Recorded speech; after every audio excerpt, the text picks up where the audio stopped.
The following is a Galactic Network podcast. For more, go to gncast.com. That's gncast.com.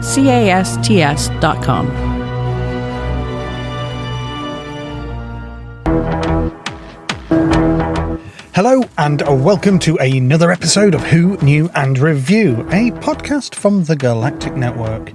Now, if I sound a little different, that's because I've had to change the studio in which I record. Hopefully there will not be any interference, but if there is, apologies in advance. Anyway, picking up at the exact point where Smile left us, Sarah Dollard's second Doctor Who episode, Thin Ice, quickly moves its constituent parts into place. Even pre-credits, we've had the reveal of a big monster under the frozen River Thames. We've learnt that the TARDIS has steered the Doctor and Bill to this place, and that danger lies ahead. A quick trip to the TARDIS wardrobe later?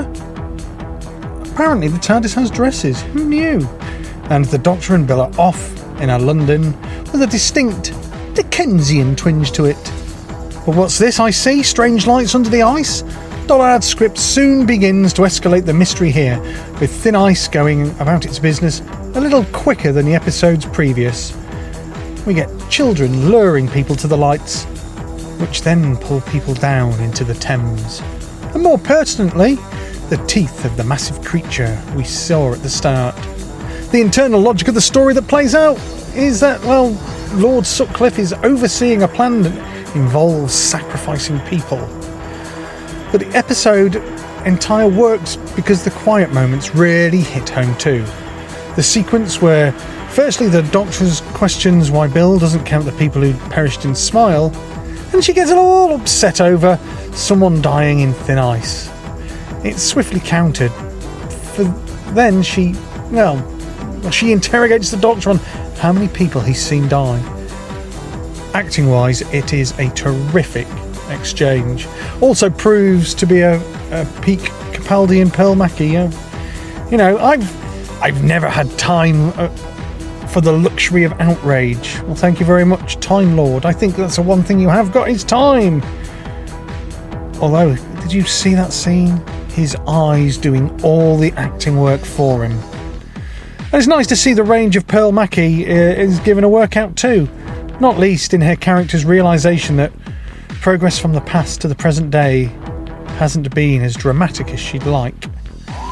Very good episode, a very good story, and it maintains the standard so far of Series 10. So, on to my review.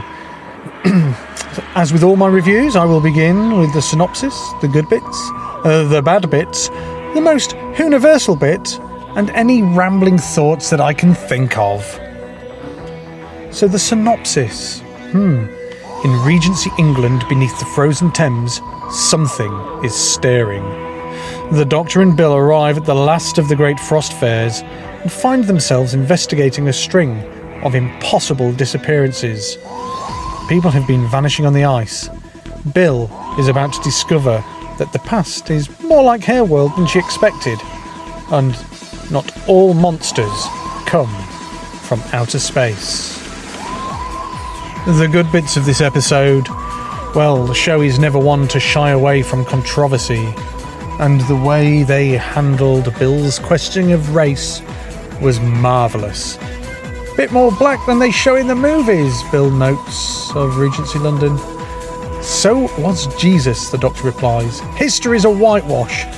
A thoroughly enjoyable side swipe, and particularly delivered well. The bad bits. Now this is tricky. The bad bits? Well, I didn't see any. No, there's no bad bits. And the universal bit, well, this season alone we've seen nods and nods and nods to episodes galore, and this was no exception.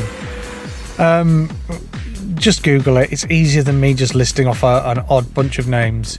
Absolutely spectacular episode, and one that I heartily recommend. How many TARDISes?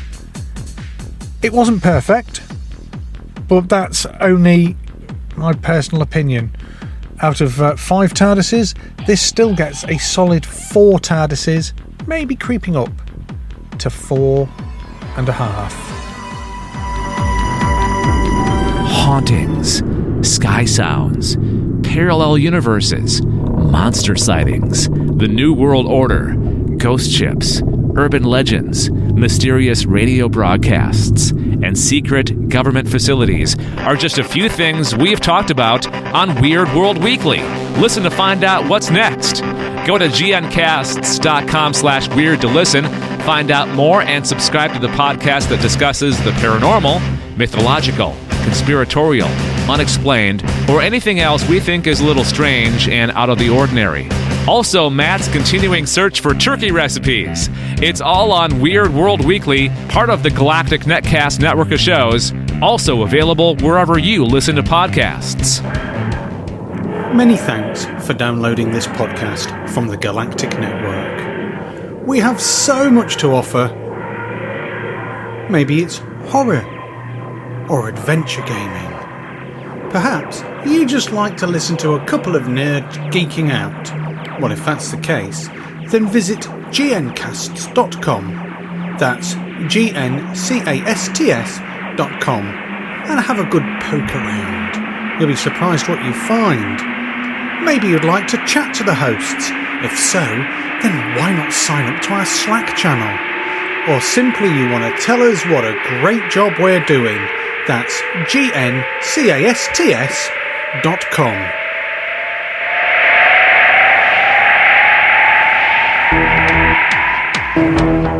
And so we're back with this week's news. As ever with the news, it is greatly reduced because the series is on.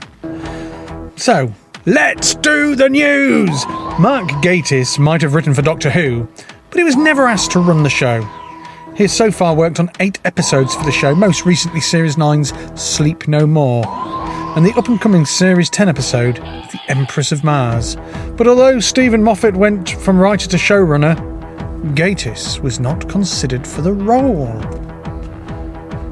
Doctor Who's 4th episode of Series 10, Knock Knock, is set to be a special one, as the BBC is using it to showcase some amazing technology. Once it's been broadcast on BBC One on Saturday, May the 6th, the episode will become available on the BBC iPlayer as a special binaural audio edition. A BBC rep said, "The binaural audio edition of Knock Knock uses pioneering sound technology developed by BBC Research and Development to give the impression of specific sounds being in front or behind the viewer, putting them right at the heart of the action." Now, I couldn't tell whether or not they're going to be showcasing this on BBC America. I really hope they do.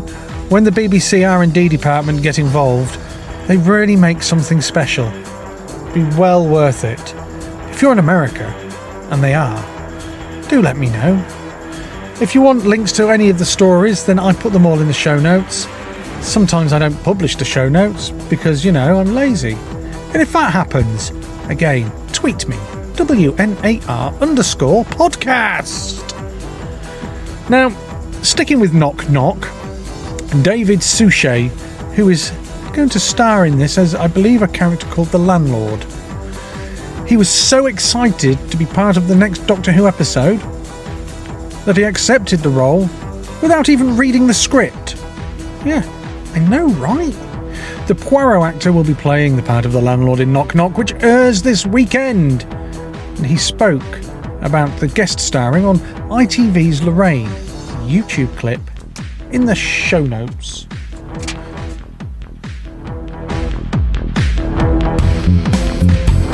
Without further ado, it's time for the A to Z.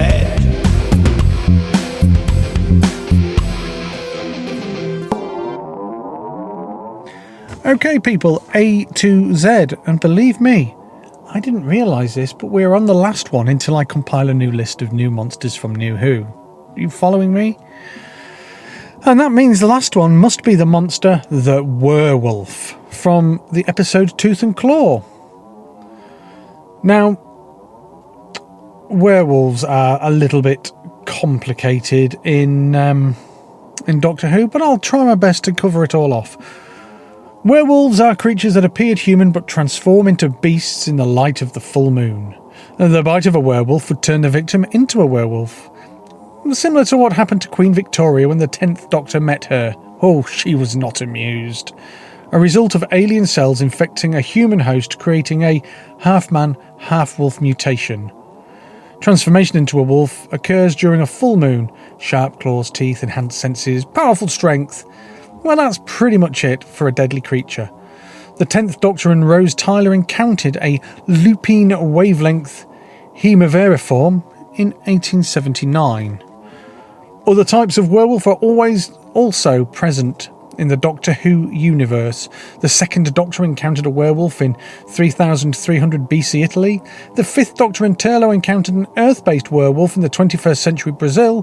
The 7th Doctor and Ace met and befriended a Vulpanan werewolf named Mags in an era of space travel. Though good-natured, she had little control over her transformations. The 8th Doctor, on a visit with Sam Jones to Saturnalia Regina, encountered the Jacks, a species thought extinct, who had in ancient times developed a virus controlled with technology that could turn people into, yep, you've guessed it, a werewolf. Well, that's all for me. I shall be back next week with more reviews of Knock Knock. Until then, goodbye. This has been a Galactic Network podcast.